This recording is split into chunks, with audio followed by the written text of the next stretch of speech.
個開齋節巨星電影連播3晚，一齊見識影帝風範。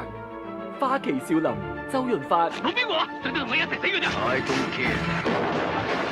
我要帶你離開呢度。催眠裁決張家輝。你而家喺法庭走廊交緊手機。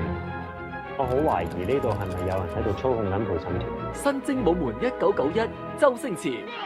哎呀，我死啦，好痛！你打到個傷成咁樣，咁而家點啊？係咁噶啦，等佢咁衰呃我先啊！5月2號至4號，星期1至3夜晚10點，8度空間陪大家歡度佳節。